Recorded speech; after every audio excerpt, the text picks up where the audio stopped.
Senior Kullu भाई की film red 2 release हुई है और मैं उसी का रिव्यू करूंगा।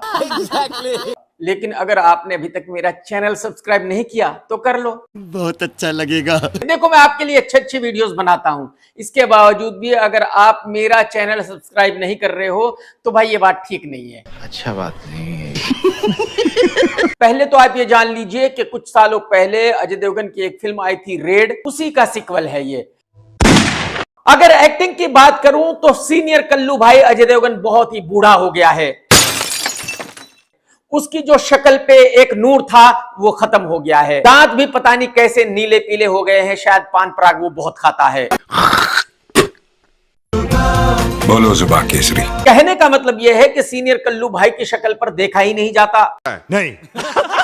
जो उसके साथ जूनियर एक्टर्स हैं वो उससे ज्यादा हैंडसम दिखते हैं।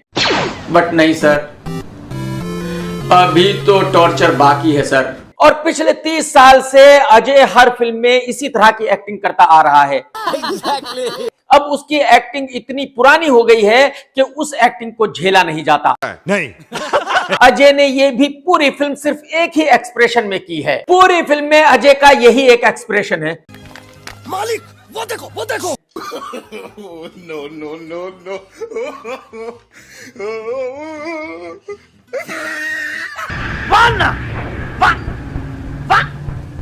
अरे भाई साहब, इसके अलावा भी कुछ कर लेते। मैं पागल हो जाऊंगा, मैं पागल हो जाऊंगा। कोई और भी एक्सप्रेशन दे देते भाई साहब। क्या कर रहे हो भाई साहब आप? कालीचरण, कालीचरण, कालीचरण। यानी कि अजय ना ही तो धाकड़ लगा है, ना ही हैंडसम लगा है और ना ही बढ़िया एक्टिंग की है। क्या आपका भी रंग इतना चटक काला है कि सेल्फी लेते टाइम ब्यूटी प्लस भी हाथ खड़े कर देता है? आप जानते ही हो प्लास्टिक की गुड़िया वानी कपूर को एक्टिंग आती नहीं है। नहीं। वो लड़की नहीं दिखती, बाकी सब कुछ दिखती है। तो उससे किसी भी एक्टिंग की उम्मीद करना गलत ही है। और आप यकीन कीजिए, अगर वो लड़की इस फिल्म को 100 बार देख लेगी क्या मतलब? तो उसके बाद भी उसको खुद नहीं पता चलेगा कि उसका रोल क्या है फिल्म में। सही बात है। वो फिल्म में ऐसे ऐसे काम कर रही है जिनसे उसका कतई कोई लेना देना नहीं है। रितेश ने अपने रोल को बहुत ही बढ़िया तरीके से निभाया है। रितेश का लुक भी बहुत बढ़िया है और रितेश ने बहुत ही कमाल की एक्टिंग की है। हालांकि रितेश फिल्म का विलन है, लेकिन रितेश ही फिल्म का हीरो लगता है। क्यों हिला डाला ना? मैं हमेशा ही कहता आया हूं कि रितेश बहुत ही बढ़िया एक्टर है और बहुत बड़ा स्टार बन सकता है। उम्मीद करता हूं कि रितेश आने वाले वक्त में कुछ अच्छी फिल्में करेगा और अपने आप को एक बड़ा स्टार साबित करने में कामयाब होगा। फिल्म का स्क्रीन प्ले बहुत ही सुस्त है, ढीला है, बोरिंग है, लेकिन फिल्म के डायलॉग सच्चे हैं। रितेश बना है दादा भाई।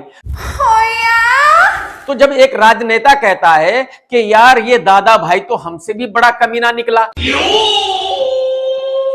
तो उसका साथी उससे कहता है कि आपसे बहुत बड़ा कमीना है, इसीलिए तो बहुत बड़ा मिनिस्टर बना। आप एमपी के एमपी रह गए। अगर आप भी इतने बड़े कमीने होते तो आज आप भी बहुत बड़े मिनिस्टर होते। और फिल्म में इस तरह के डायलॉग्स कई जगह है। यानी कि फिल्म में बताया गया है कि जितने भी राजनेता होते हैं वो कमीने होते हैं, भ्रष्टाचारी होते हैं, करप्ट होते हैं। और अगर आपको याद हो तो सन्नी देओल की फिल्म जाट में भी ऐसा ही बताया गया है कि जितने भी राजनेता होते हैं वो एक नंबर के कमीने और भ्रष्ट होते हैं। अरे बाप रे, ये तो धोती खोल रहा है। कहने का मतलब यह है कि फिल्म बनाने वाले जाग रहे हैं और ये दुनिया को बता रहे हैं कि जो राजनेता हैं वो किस तरह के होते हैं। बात तो सही है। और दोनों ही फिल्मों में यह भी बताया गया है कि जो पुलिस वाले हैं वो राजनेताओं के चमचे होते हैं, और ये बात भी बिल्कुल सही है। लानत है तुम सब पर। तो मेरे ख्याल में जो फिल्में बनाने वाले हैं वो बहुत अच्छा काम कर रहे हैं, जनता को जागरूक कर रहे हैं।